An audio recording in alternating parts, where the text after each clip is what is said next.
También desde el salón, las escaleras conducen a la planta sótano. Desde el distribuidor de la planta baja encontramos 3 puertas.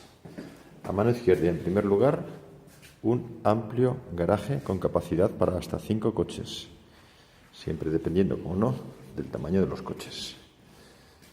Tiene una gran rampa de acceso, en la que además se podrían ubicar otros 2 coches, con puerta automática. Aquí se ubica la caldera,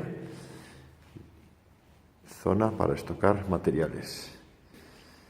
De vuelta a este descansillo, a mano izquierda tenemos una bodega. Y a continuación, una zona gimnasio con despacho y con zona de aguas.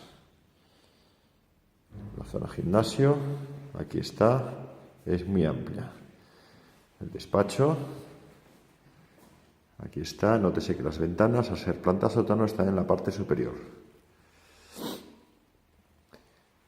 Y finalmente, la zona de aguas, con sus instalaciones y su secadora. La lavadora está ubicada en la planta cocina.